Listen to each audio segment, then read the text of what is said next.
السلام علیکم ورحمۃ اللہ وبرکاتہ۔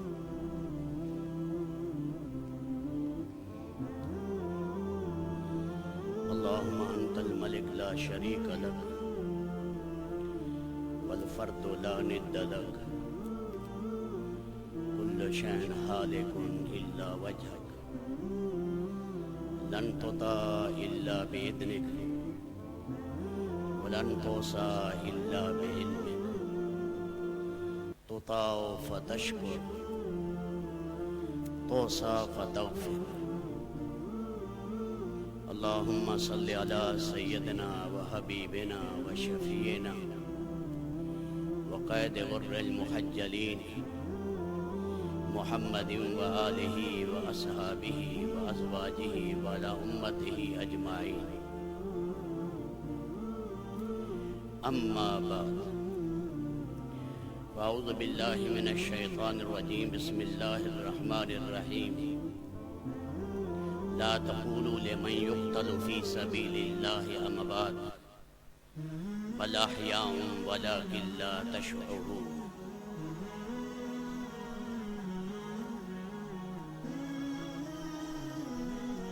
شہادت اللہ کے ہاں ایک اونچا اور بلند ترین مرتبہ ہے جو اللہ سعید لوگوں کو نصیب کرتے ہیں۔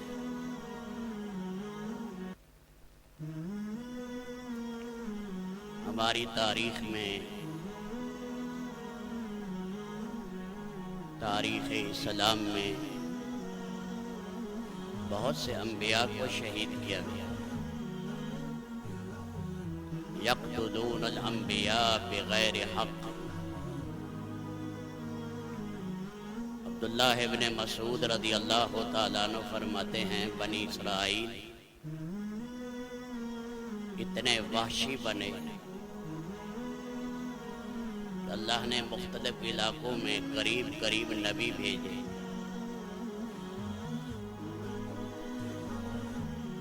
انہیں ایک دن میں 43 انبیاء کو شہید کیا۔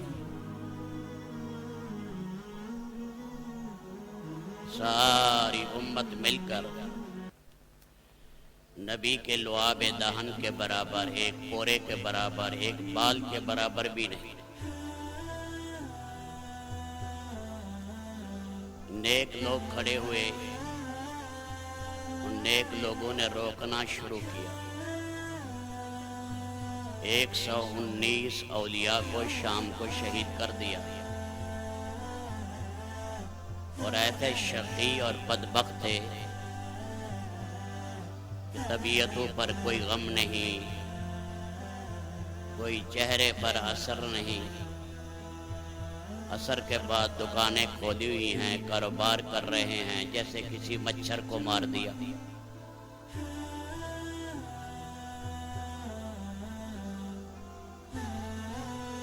حضرت زکریا علیہ السلام، یحییٰ علیہ السلام اللہ کے برگزیدہ نبیوں میں ہیں۔ اللہ نے قرآن میں بڑی ان کی تعریف کی ہے۔ 8 کمالات یحییٰ علیہ السلام کے ایک ہی رکوع میں بیان کیے۔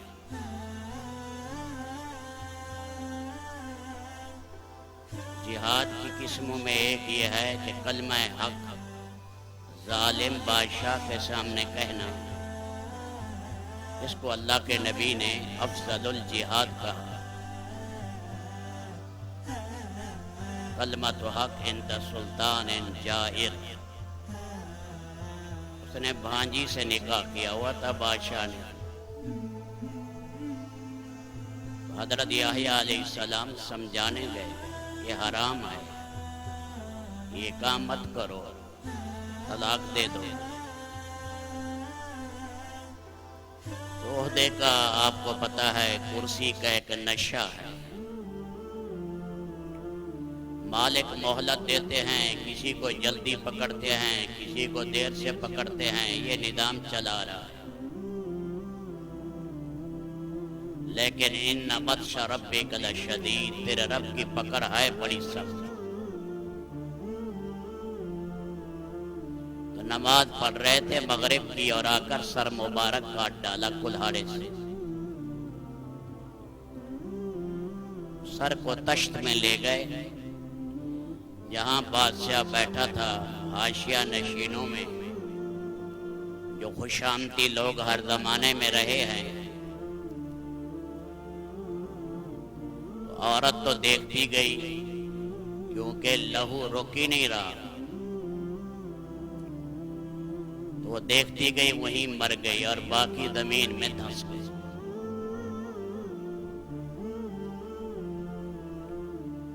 بڑی نیک تعلیمات حضرت زکریا علیہ السلام قوم کو پیش کر رہے تھے، لیکن جسے گندگی کی عادت ہو وہ اچھی باتیں کہاں اس کو اچھی لگتی ہیں، اسے غصہ آتا ہے بھلائی کی بات پر. جس کی فطرت تبدیل ہو چکی ہے، آپ قرآن کی، حدیث کی، صحابہ کی، انبیاء کی، اہل بیت کی بات کریں اس کو غصہ آئے گا. وہ زندگی کا مقصد سمجھتا ہے لا الہ الا الوطن، لا الہ الا المادہ. ہمارا خدا جو ہے وہ کھانا پینا ہے، مادی فوائد حاصل کرنا ہے. اس کے علاوہ نہ ہم آخرت کو جانتے ہیں، نہ نبیوں کو جانتے ہیں، نہ تعلیمات الہیہ کو جانتے ہیں. قوم بفر کر حضرت زکریا علیہ السلام کے پیچھے لگ گئے، بھاگے. ایک درخت نے پناہ دی، کپڑا باہر رہا. آخر قوم نے آرے سے چیرا، 2 ٹکڑے ہو گئے، شہید کر دیے گئے. کتنی دفعہ اللہ کے نبی صلی اللہ علیہ وسلم کو شہید کرنے کے لیے یہود نے کوشش کی، مشرکین نے علیحدہ کوشش کی مکہ میں، اور یہود نے مدینہ منورہ میں کوشش کی. کئی سازشیں قرآن میں ذکر کی گئی ہیں، احادیث میں ذکر کی گئی ہیں.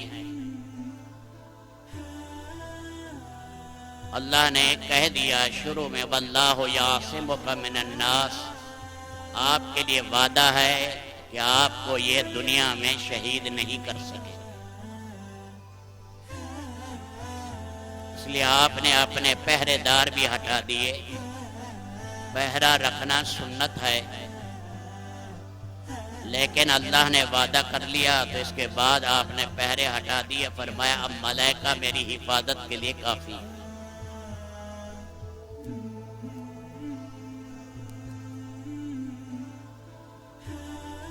اسی طرح غزوہ احد میں سید الکونین صلی اللہ علیہ وسلم کے پیارے چچا حضرت حمزہ شہید ہوئے. مشرکین نے غصے میں 7 آدمی قتل کیے، مسلح کیا، ناک کاٹا، کان کاٹا، ہونٹ کاٹے. سیدہ حمزہ رضی اللہ تعالی عنہ کے پیٹ مبارک کو چیرا، کلیجے کو چبایا گیا. آپ کے آنسو آ گئے. اس زمانے میں شروع میں نوحہ حرام نہیں تھا، تو آپ اس پر رو پڑے. اس لیے آپ نے لقب دیا انہیں سید الشہداء. قیامت تک جتنے شہید آئیں گے میرا چچا ان سب کا سردار ہے. 40 سال کے بعد وہاں سے ایک نہر کھودنے کا ہوا، پانی اکٹھا ہو جاتا تھا شہداء احد کے پاس. تو حضرت جابر ابن عبداللہ کے والد عبداللہ اور حضرت حمزہ کی نعش مبارک نکال کر قبرستان میں دفن کرنی تھی، تو لہو بہہ رہا تھا جیسے آج ہی دفن ہوئے. حدیث شریف میں آتا ہے شہید کو اتنی تکلیف بھی نہیں، مشکات میں حدیث ہے، جتنا چیونٹی کاٹے. ظاہر میں ہمارے نزدیک اس پر تکلیف آ رہی ہے، لیکن اسے شہادت میں وہ مزہ آ رہا ہے جو ناقابل بیان ہے۔ اس لیے اللہ کے نبی نے فرمایا میرا جی چاہتا ہے میں اللہ کے راستے میں قتل کیا جاؤں، پھر زندہ کیا جاؤں، پھر قتل کیا جاؤں، پھر زندہ کیا جاؤں، پھر قتل کیا جاؤں۔ اس لیے جو شہادت کے بعد جتنا ہی جس کے ٹکڑے زیادہ ہوں گے، جسے کاٹا زیادہ جائے گا، قیامت کے دن سب سے اونچے مقام پر ہوگا۔ اس لیے دعائیں مانگتے تھے۔ عبداللہ ابن جہش نے دعا مانگی، اے اللہ مقابلہ کرانا، میرے ناک کان کاٹ لے، میرے جسم کو چیر ڈالے، قیامت کے دن پوچھیں تو میں کو میرے مولا تیرے لیے سب کچھ کیا۔ اللہ کتنا خوش ہوگا۔ شہادت کی موت خود بڑے اعزاز کی موت، اس لیے قرآن نے کہا لا تقولوا لمن یقتل فی سبیل اللہ اموات، جو اللہ کے راستے میں مارے جائیں انہیں مردہ نہ کہو، بل احیاء، بلکہ وہ زندہ ہیں، ولکن لا تشعرون، یا اللہ ہم تو دیکھ رہے ہیں، فرمایا دنیاوی زندگی کے اعتبار سے تم دیکھ رہے ہو، ان کی برزخی زندگی تمہارے سامنے نہیں۔ اس لیے کہا شہید جو ہی شہید ہوتا ہے لہو کا قطرہ زمین پر بعد میں گرتا ہے، بخشش پہلے۔ قیامت تک عذاب قبر سے مامون، امن ہے اسے۔ اللہ پاک رب العالمین اس کے خاندان میں جو گناہگار مسلمان ہیں 70 کی وہ سفارش کرے گا قیامت کے دن۔ اس کی روح کو اجازت دی جاتی ہے، وہ جنت میں جاتی ہے، اور وہاں پر سبز قنادیل ہیں، قندیلیں ہیں، اور فرمایا جیسے پرندے اڑتے ہیں ان کا پپوٹا ہے، آگے سینہ ہے، ایسے ہی ان کے لیے وہ جہاز بن جاتے ہیں، سواریاں ہیں، اور اس کے اندر وہ چرتے اور پھرتے ہیں جنت میں جہاں سے چاہیں۔ ان کا اللہ نے بڑا اونچا مقام رکھا ہے شہداء کا۔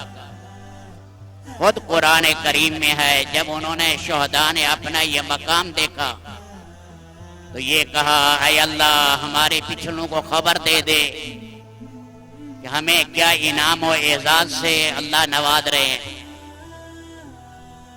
حبیب بن اسماعیل نجار کو 3 نبیوں کے ساتھ جب شہید کیا گیا تو آنتیں بہر آ رہی ہیں، شہید ہو گئے، پھر کیا کہہ رہے ہیں یا لیت قومی یعلمون بما غفر لی ربی وجعلنی من المکرمین، اے کاش میری قوم کو پتہ لگ جاتا میرے رب نے میرا جنت میں کیا اعزاز کیا۔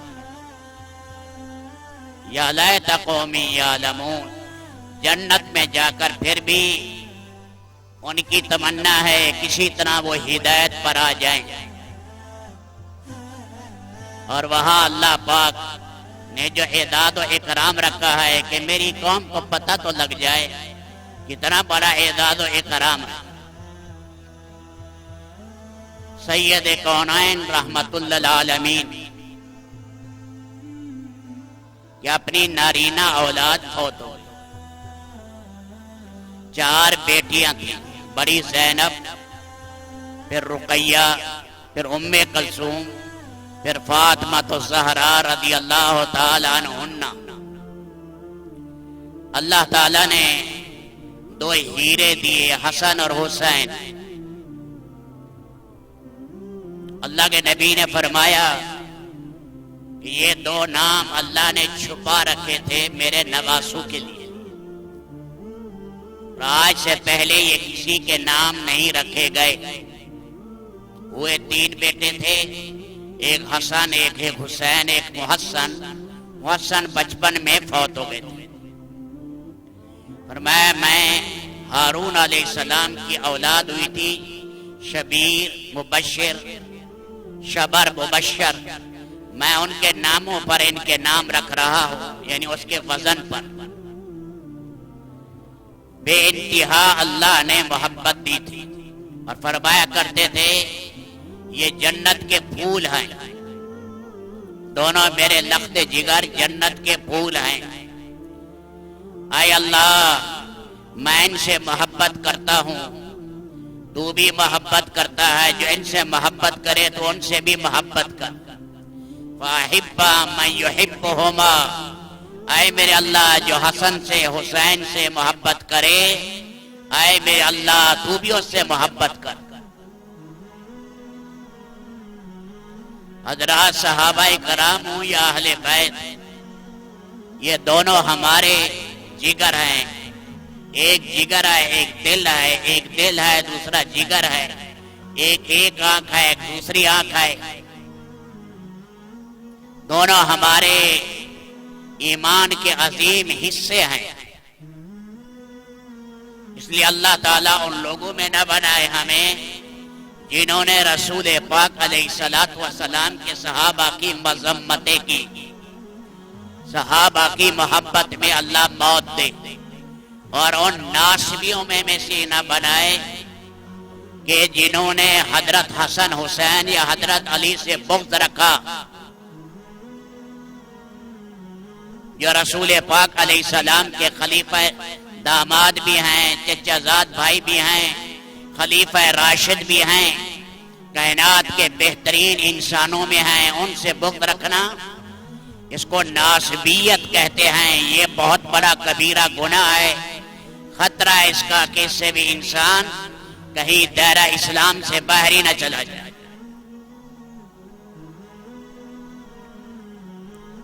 حضرت معاویہ رضی اللہ تعالیٰ عنہ کے بعد جب یزید تخت پر آئے اور ان سے کچھ منکرات ہوئیں، تو پہلے حضرت حسین رضی اللہ تعالیٰ عنہ یا مدینہ منورہ میں تھے، پھر مکہ مکرمہ چلے گئے، اور یہ کھٹکتی رہتی تھی کہ یہ جو بدعات ظاہر ہو رہی ہیں اور بادشاہ یہ منکرات ظاہر کر رہے ہیں، اور یہ جو گندے اعمال ہیں ان کا خاتمہ ہونا چاہیے۔ خیر القرون کا زمانہ تھا، کہاں برداشت ہو سکتا تھا۔ پہلے چھپ چھپا کر وہ کبھی پلا لیتے تھے، پھر بعد میں زہرن پینے لگے، نمازیں کچھ چھوڑنے لگے، کچھ ایسے اعمال صادر ہونے لگے۔ اس زمانے میں بیعت کی جاتی تھی، بیعت کے معنی کہ ہم دل سے تسلیم کرتے ہیں۔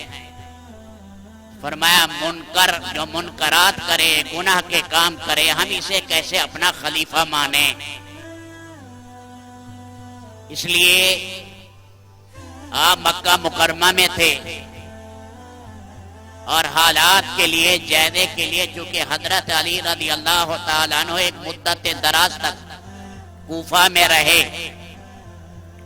اور وہی شہید ہوئے، اور اہل کوفہ نے خطوط لکھنے شروع کر دیے کہ آپ آ جائیں، آپ کے ہاتھ پر بیعت کر لی جائے گی، جسے یقین ہو کہ میں اللہ کے 100% احکامات نافذ کروں گا اور ان میں کمی نہیں کروں گا۔ اس کے لیے عہدے کا طلب کرنا کوئی حرام نہیں، جیسے حضرت یوسف علیہ السلام نے کہا تھا کہ آپ اگر مجھے وزیر خزانہ بنائیں تو بہترین نظام چلاؤں گا، تو بادشاہ ولید بن ریان نے آخر میں بادشاہی کا تاج یوسف علیہ السلام کے سر پر رکھ دیا کہ آپ امین ہیں اور آپ نیک ہیں، سمجھدار ہیں، نظام چلائیں گے۔ اس لیے یقین تھا، اس لیے اپنے ججازاد بھائی کو حالات کے لیے بھیجا، مسلم بن عقیل کو، کیونکہ بہت خطوط آ رہے تھے کوفہ سے کہ آپ آ جائیں۔ ایک روایت میں ہے کم سے کم 600 خطوط ہے، اور ایک روایت میں ہزاروں کی تعداد میں خط آئے، تھیلے بھرے گئے۔ تو پہلے حالات کی تحقیق کے لیے اپنے ججازاد بھائی کو بھیجا، وہ وہاں گئے، اور ادھر سے سیدنا حسین رضی اللہ تعالی عنہ مکہ مکرمہ سے اپنے ساتھیوں کے ساتھ چل پڑے۔ یہ خبر ملی کہ 18,000 آدمی بیعت کر چکے ہیں، اس لیے آپ بلا دھڑک یہاں چلے آئیں۔ اس لیے یہاں مناسب فضا ہے، ہموار فضا ہے، اللہ کے احکامات پورا ہونے کی فضا بن چکی ہے۔ وہاں سے چلے، حالات کی خبر نہیں تھی۔ نعمان بن بشیر پہلے نرم دل گورنر تھا، اسے ہٹا کر عبید اللہ ابن زیاد ظالم کو بنا دیا گیا۔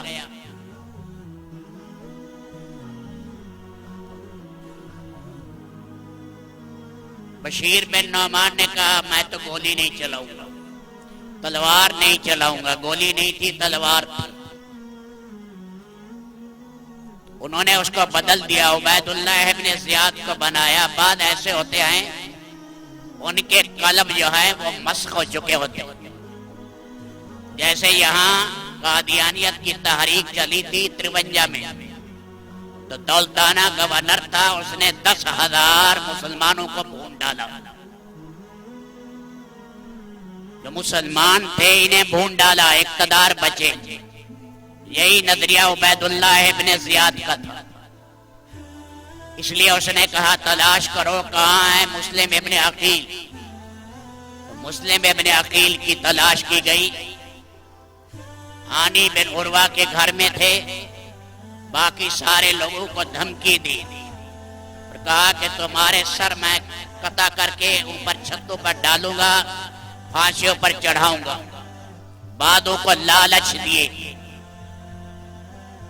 اور یہ جو سارے تھے بلانے والے یہ پیچھے ہٹتے گئے۔ ایک وقت ایسا آیا اس عظیم شخصیت کے ساتھ 500 آدمی رہے۔ پھر جب مزید دھمکیاں آئیں، گرفتاریاں شروع ہوئی، فوج اور پولیس آ گئی، تو پھر اس کے ساتھ وہ سارے بھاگ گئے، ایک گھر میں پناہ لی۔ اس گھر والے سمیت انہیں بلایا گیا اور مسلم بن عقیل کو دارالامارہ کوفہ کی چھت کے اوپر ذبح کیا گیا۔ اور اسی طرح ہانی رضی اللہ ہانی رحمت اللہ علیہ جو تھے، ہانی بن عروہ، انہیں بھی ساتھ ہی شہید کر دیا گیا۔ یہ جب قریب ہے حضرت حسن، مختصر واقعہ، حالات کا پتہ لگا۔ جب حالات کا پتہ لگا تو عمرو بن سعد کی فوج کے 4 حصے تھے۔ وہ ایک طرف گھیراؤ کی ہوئی تھی اور دوسری طرف دوسرے لشکر تھے۔ حالات دیکھ کر ان میں لشکر میں سے ایک حصے سے غر بن یزید ایک آدمی تھا، اس کے دل میں اللہ نے رحم کا مادہ ڈالا۔ اس نے کہا آل رسول سے لڑنا یہ حماقت ہے، اس لیے یہ عمرو بن سعد کی فوج سے نکل کر یہ حضرت حسین کے ساتھ مل گئے، اور درمیان میں مراسلات جاری رہی اور باتیں ہوتی رہی۔ جب حالات کی نزاکت دیکھی تو 3 چیزیں پیش کی سیدنا حسین نے۔ دیکھا کہ بھئی یہاں تو حالات ناسازگار ہے انتہائی، اور کوئی بھی ساتھ ہونے والا نہیں۔ فرمایا مجھے حرمین میں جانے دو، یا مجھے جہاد میں جانے دو، یا مجھے دمشق میں جانے دو، یزید سے خود میں بات چیت کرتا ہوں تاکہ یہ منکرات ختم ہوں۔ عمرو بن سعد نے کہا یہ تو اچھی بات ہے، لیکن شریر لوگ کہاں برداشت کرتے ہیں۔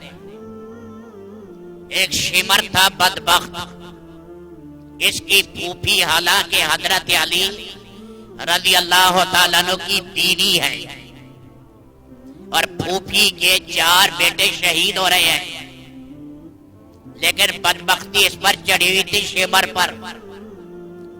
تو شمر نے کہا یہ معاملہ نکل جائے گا، آپ اپنے ہاتھ پر بیعت کریں۔ حضرت حسین سے کہا گیا کہ عبید اللہ ابن زیاد کے ہاتھ پر بیعت کرو۔ اس نے کہا یہ تو اعلیٰ درجے کا فاسق فاجر ہے، جو گناہ کبیرہ کا مرتکب ہو، قتل عام کرتا ہو، حلال حرام کو نہ دیکھتا ہو، عدل کی جڑیں جس نے اکھاڑ دی ہوں، اس کے ہاتھ پر حسین نہیں جھک سکتا۔ بس معاملہ آگے بڑھ گیا۔ آخر کار سیدنا حسین رضی اللہ تعالیٰ عنہ کے ساتھ باقیدہ انسانوں کے 72 آدمی تھے، جن میں 40 پیدل تھے اور باقی گھوڑ سوار تھے، اور انہوں نے خیموں کو آگ لگائی۔ دریائے فرات کا پانی پینے سے روک دیا گیا۔ وقتاً فوقتاً تیر اندازی چلتی رہی، اور سب سے پہلے مسلم ابن اوسجہ حضرت حسین کی لشکر میں تھا، اسے تیر سے شہید کیا گیا۔ اور اس کے بعد انہوں نے حملہ کیا۔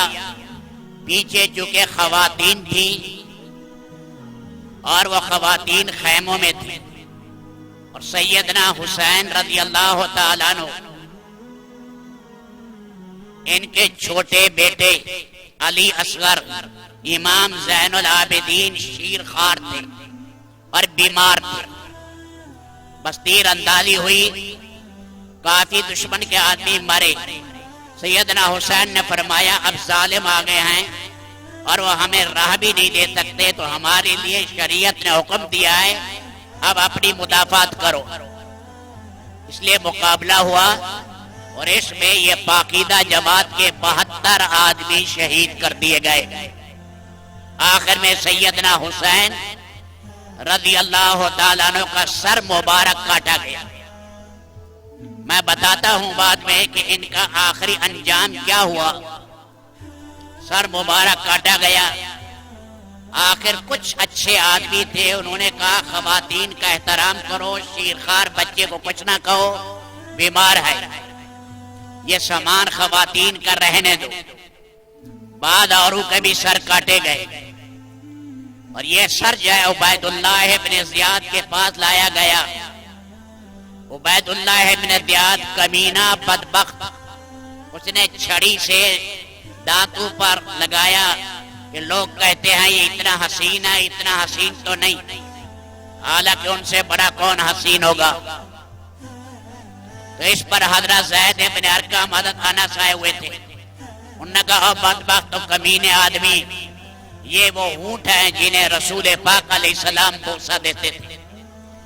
آپ نے ایک دفعہ نہیں چوما ہوگا، کتنی دفعہ آپ نے چوما۔ ادھر ام سلمہ رضی اللہ تعالیٰ عنہ جو کہ پہلے خواب دیکھ چکی تھی، ترمذی شریف میں ہے کہ رسول پاک علیہ السلام پریشان حال ملے، کہا یا رسول اللہ کیا ہو گیا، سر اور داڑھی مبارک پر مٹی ہے۔ فرمایا میرے جگر گوشے حسین کو شہید کیا جا رہا ہے، اور یہ جبریل میرے لیے وہاں کی فرات کے کنارے کی تربت اور شہید کی مٹی لائے ہیں۔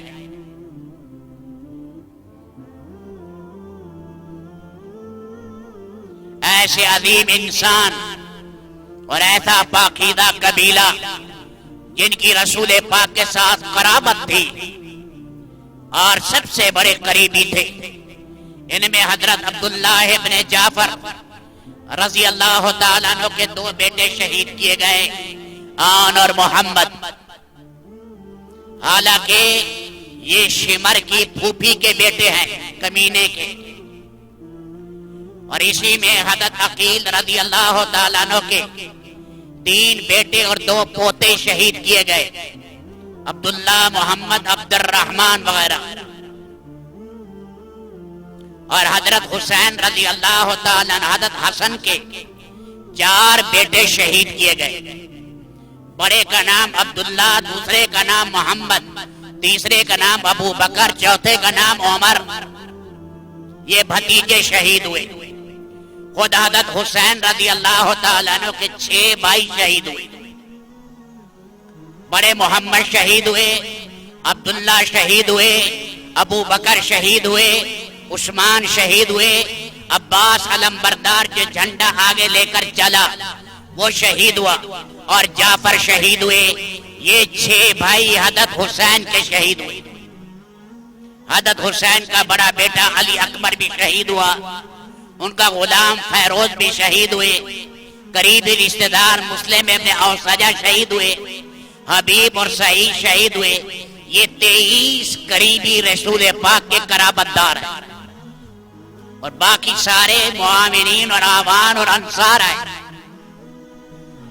اللہ کا نظام میں دیر ہے اندھیر نہیں ہے.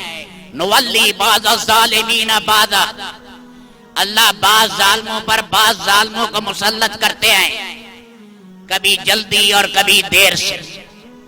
اللہ کی طرف سے عذاب آیا. پھر مختار سقفی کا قبضہ ہوا. مختار سقفی نے کوفہ کی اینٹ سے اینٹ بجا ڈالی اور کہا جتنے بھی سادات کے شہید کرنے والے ہیں انہیں سب کو پکڑو اور دردناک سزا دو، ان میں ایک کو بھی نکلنے والے نہ دو. سارے علاقہ کی ناکہ بندی کر دی گئی. بصرہ کی فوجیں، ارد گرد کی فوجیں آ گئی ساری. عبید اللہ ابن زیاد، اس کا سر وہی کاٹا گیا جہاں سیدنا حسین کے سر پر یہ چھڑی مارتا تھا. وہی سانپ اس کے ناک سے نکلا، منہ میں داخل ہوا، منہ سے نکلا، ناک میں داخل ہوا. بعد میں اس کی لاش کو جلا ڈالا اور پھر شمر کو پکڑا. بھاگنا چاہتا تھا، اس کے ہاتھ پاؤں پکڑے شمر کے اور اسے آگ میں جلایا. جس نے حضرت حسین کی ٹوپی کی مرمت کی فرمایا پہلے اس کے ہاتھ اور پاؤں اور سر کاٹنا، پھر اسے دھوپ میں ڈال دو تڑپتا رہے. 248 آدمی باہر اس نے ذبح کر ڈالے اور ان میں شمر کی لاش کو کتوں کے سامنے ڈالا.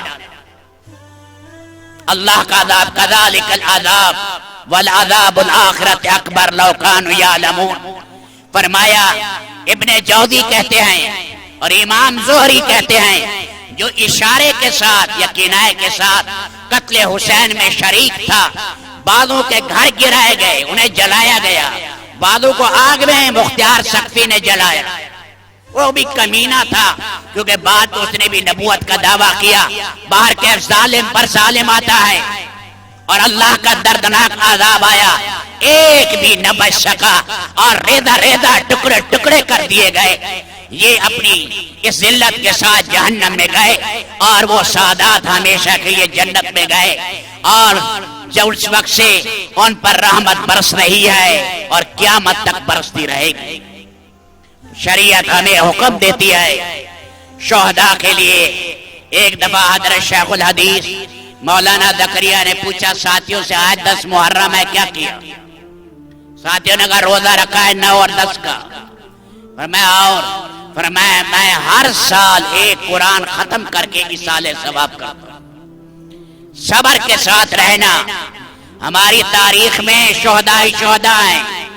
حوصلے کے ساتھ اس کو برداشت کرنا، ان کے لیے ایصال ثواب کرنا، فقراء اور مساکین کی آگے پیچھے مدد کرنا. ہر ایسی چیز جس سے اللہ ناراض ہو اس سے ہم بچیں گے، کیونکہ حضرت حسین کا جہاد بدعات کے خلاف تھا، ظلم کے خلاف تھا، ناپاک حکومت کے خلاف تھا. ان کا جہاد غلط چیزوں کے خلاف تھا. یہ فیصلہ کرنا ہے کہ زندگی بھر نبی کی سنت کو تھامیں گے، جان نکل جائے گی لیکن اللہ کے نبی کے راستے سے نہیں ہٹیں گے. اللہ ہمیں ان پاک تینت شہداء کی راہ پر چلنے والا بنا.